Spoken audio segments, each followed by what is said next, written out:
It's Tuesday, May 7th, 2024, and I'm Dave Sobel. 4 things to know today. OpenAI faces an investigation request by Austrian Authority over alleged privacy breaches. Expanding AI's reach, OpenAI and Anthropic enhance features for broader applications. LevelBlue launches its AT&T Spinoff, aiming to redefine managed cybersecurity, and the NSITSP's badge system to recognize contributions across leadership and client endorsements.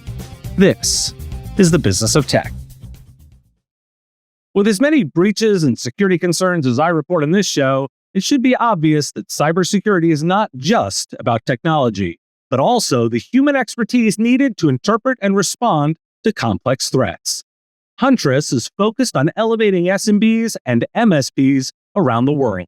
Huntress has a suite of fully managed cybersecurity solutions powered by a 24/7 human-led SOC, dedicated to continuous monitoring, expert investigation, and rapid response. And the proof is the execution. Huntress is the #1 rated EDR for SMBs on G2. Want to know more about the platform? Visit huntress.com/MSP Radio to learn more. OpenAI is facing scrutiny in the European Union over ChatGPT's hallucinations about people. Privacy rights nonprofit group called NOYB, NOYB, has filed a complaint against OpenAI for its inability to correct information generated by ChatGPT about individuals, which violates the General Data Protection Regulation. OpenAI is accused of being unable to correct incorrect information, not disclosing the source of data or what data ChatGPT stores about individuals, and refusing to rectify or erase data. The complaint asks the Austrian Data Protection Authority to investigate OpenAI's data processing and order compliance with the complainant's request to access the data. Encrypt AI has raised concerns about the safety and vulnerabilities of top large language models. Their LLM safety leaderboard benchmarks the safety and security of those notable LLMs, highlighting issues with fine-tuning and quantization practices. Encrypt AI aims to promote the adoption of generative AI that is safe and responsible, enabling enterprises to make informed decisions and uphold ethical and regulatory standards. Enterprises plan to spend an average of $35.5 million on IT modernization, with over 1/3 of the budget allocated to AI. By the end of this year, businesses will have invested an average of $20 million in AI, with $6.7 million specifically for generative AI. However, data management challenges and tech debt are hindering progress, with over half of IT decision makers expressing concerns. And according to a survey by Gartner, while the use of AI is increasing in organizations, only 9% of the polled organizations have mature AI processes in place.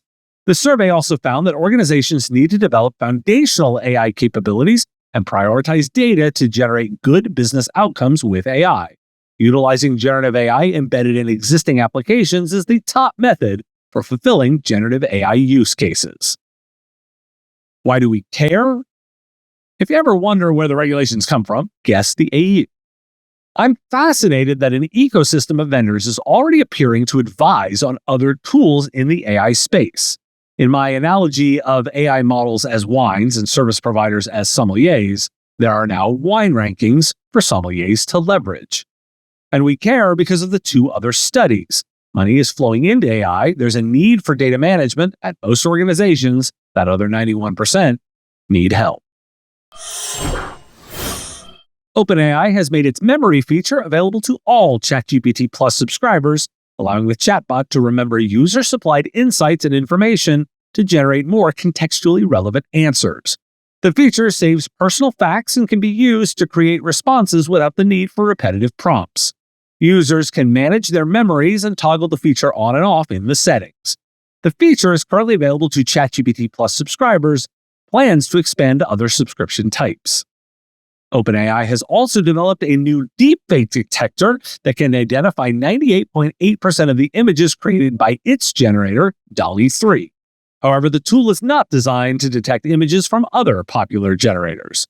OpenAI is also working on watermarking AI-generated sounds and joining the Coalition for Content Provenance and Authenticity to develop credentials for digital content. Anthropic is launching a new paid plan called Team, aimed at enterprises, along with a new iOS app. The Team plan provides higher priority access to Anthropic's generative AI models and additional admin and user management controls. It offers a larger context window and collaboration features. Anthropic aims to capture significant enterprise market share as more companies move from AI experimentation to full-scale deployment. The iOS app also provides access to its AI assistant, Claude 3, with real-time image analysis capabilities. Microsoft has decided to pause the rollouts of new Copilot features in Windows 11 to refine them based on user feedback. The Copilot in Windows will continue to work as expected, while new ideas are being developed with Windows insiders. Microsoft is holding an AI event on May 20th, where more updates are expected to be showcased. New features for Windows are anticipated to include an AI Explorer app and the concept of a Copilot for every person. Microsoft is deploying GPT-4 in the Azure Government Top Secret Cloud for classified defense and intelligence customers. This isolated environment will give users access to AI-powered tools for drafting documents, writing code, and analyzing information. The model will be physically unconnected to the public internet, and users will not be able to train the model on new data. The deployment aims to improve productivity and provide classified users the same AI capabilities in non-classified settings. Why do we care? Detectors are a step toward combating deepfakes. There's no perfect solution to the problem. Building on the previous segment, the collection of tools grows and changes rapidly and adapts to use cases. Let's focus on the isolated GPT-4 for top secret, the natural progression of a model for each use case. I'm also intrigued by enterprise offerings like Anthropic's, similar to what we've seen from OpenAI and Microsoft. Circle that area for opportunity. AT&T has split its cybersecurity services business and formed a joint venture called LevelBlue, focusing on managed cybersecurity services. LevelBlue includes AT&T's managed service business, cybersecurity consulting business, and assets from its acquisition of AlienVault. The new company will offer services such as managed firewalls, secure web gateways, and services for managing security operations centers. LevelBlue aims to expand beyond traditional managed security services and adapt to the growing trend of managed detection and response services. The company will initially serve AT&T's network customers, plans to have a close partnership with AT&T. LevelBlue will also have an internal research team and leverage threat indicators from the Open Threat Exchange community for threat detection and response. Why do we care? Cybersecurity embedded into the network makes a lot of sense to me. Why would customers buy the unsecure internet fire hose when they can buy the more secure one that they need? Most customers do not need the whole internet and would be much better served by being offered that. Now, that isn't this. This is a spinoff of their managed services and sales business. Thus, we care because a new player with significant funding just entered the managed security services business. The National Society of IT Service Providers has introduced a new badge system to recognize outstanding contributions within the community.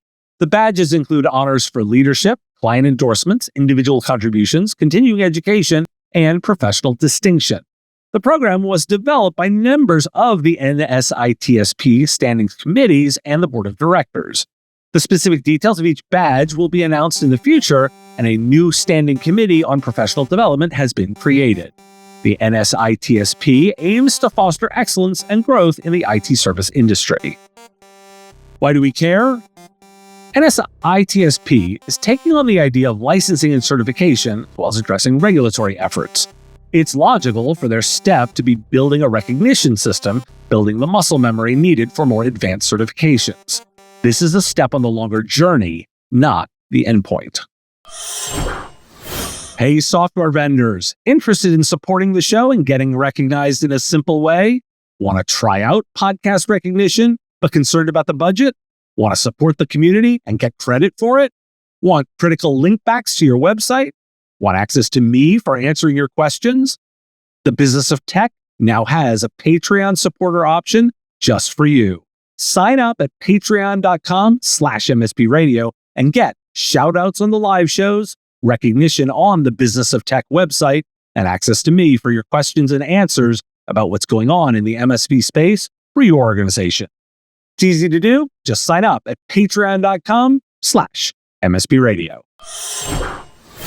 Thanks for listening. Today is National Teachers Day. Lots of teachers in my family, and I want to do a shout out for them and all those teachers important to me. Have a question you want answered? We take listener questions, send them ideally as a voice memo or video to question@mspradio.com. I answer listener questions live each week on our Wednesday live show, this week 3 p.m. on YouTube and LinkedIn. And if you got a comment or a thought, put it in the comments if you're on YouTube, or reach out on LinkedIn if you're listening to the podcast. I will talk to you again tomorrow. The Business of Tech is written and produced by me, Dave Sobel, under ethics guidelines posted at businessof.tech. If you like the content, please make sure to hit that like button, follow, or subscribe. It's free and easy and the best way to support the show and help us grow. You can also check out our Patreon, where you can join the Business of Tech community at patreon.com/MSP Radio, or buy our Why Do We Care merch at businessof.tech. Finally, if you're interested in advertising on the show, visit mspradio.com/engage. Once again, thanks for listening to me, and I will talk to you again on our next episode of The Business of Tech.